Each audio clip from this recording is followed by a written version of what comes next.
This is the third video of the government intervention series in the microeconomics, and this video will focus on price ceilings or maximum prices.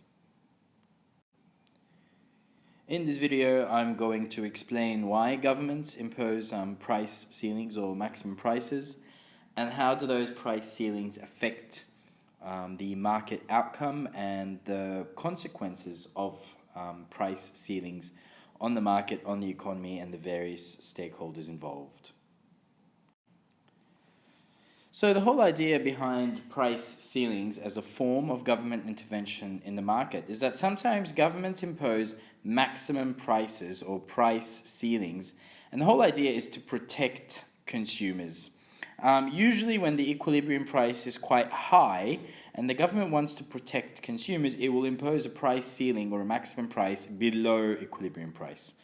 Price ceilings will not work if they're imposed above equilibrium price, because then the market would just gravitate towards equilibrium, but they only work when they are imposed below equilibrium price.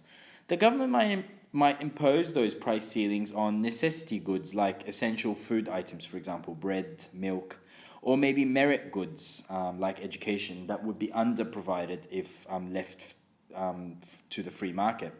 So basically the whole idea is to protect consumers from high prices in the case of necessity goods or merit goods.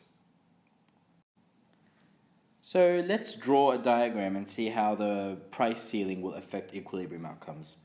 Primarily, this is the demand curve, D, and this is the supply curve. And if the market was left to equilibrium, this would be the equilibrium price, and this would be the equilibrium quantity. This is the equilibrium point.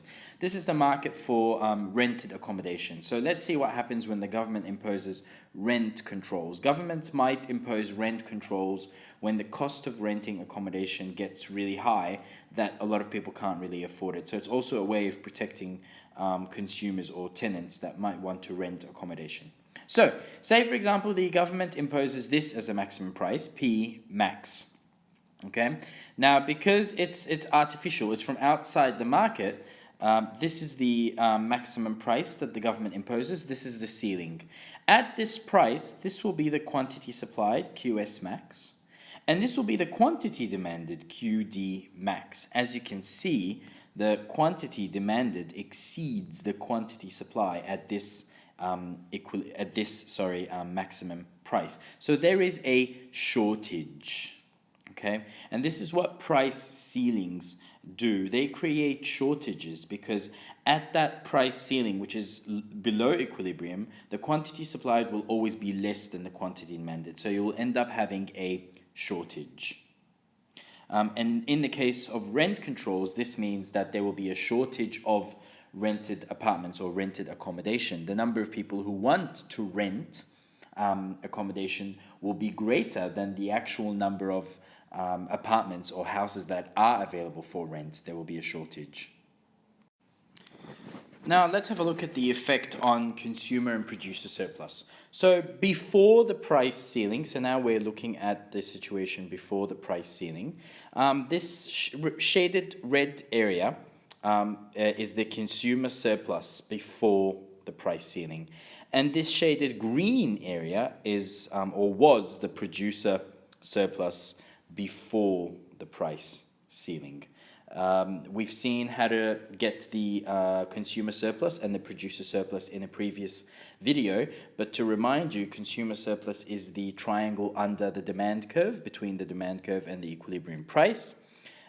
This triangle here, and the producer surplus is the triangle above the supply curve until the equilibrium price.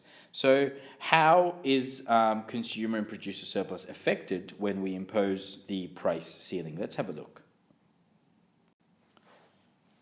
So now that the price ceiling is imposed, the quantity that's available in the market will be sold at that maximum price. So the consumer surplus after the price ceiling is this area shaded in red, and the producer surplus after the price ceiling is this area shaded in green.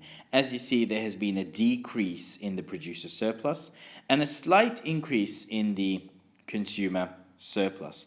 However, there is this area shaded in brown, this triangle here.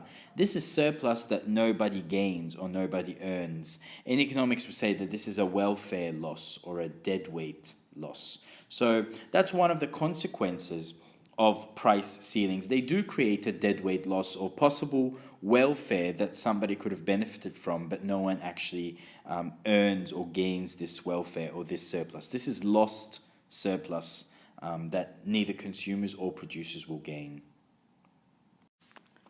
So we've already seen some of the consequences of price ceilings, but let's discuss all of them. The first consequence that we've seen is that it creates shortages. It creates a situation of excess demand.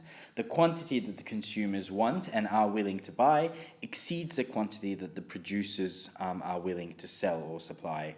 It also leads to an inefficient resource allocation or allocative inefficiency. As you saw in the previous slide, it creates a deadweight loss. And this is because the market is not operating freely. There is government intervention, and this leads to under-allocation of resources. So again, there are welfare impacts. Because of this shortage, that could lead to the emergence of underground parallel markets or black markets. What would happen is that some people would buy at that maximum price and then resell illegally in the black market. And this is illegal, and it's not really fair to consumers. It might also lead to the emergence of non-price rationing mechanisms, where producers will sell on a first-come, first-served basis, or the government will hand out coupons and vouchers. Or you could have a situation of very long queues. Now, all of that is quite unfair for customers, and it gives producers too much power, because then they can decide who gets the good and who doesn't, and it creates a headache for the government. So price ceilings are not really that ideal. So how can the government correct this shortage, or basically how can the government fix some of the problems of price ceilings? There are several ways. The government could subsidize production, and by doing so, this will increase the supply so that it cancels out or gets rid of the shortage. The government could go into the market and produce the good itself. So it could actually be a provider of the good itself. Or if it's a product that can be stored, the government could use up any of its previously stored inventory. But as you can see, this creates a headache for the government, but more importantly, this all involves an opportunity cost, because all of this time, energy, and taxpayers' money that the government is using to correct this shortage could have been spent elsewhere, like building schools or hospitals. So there's always an opportunity cost, and this is why price ceilings create a bit of a headache for governments.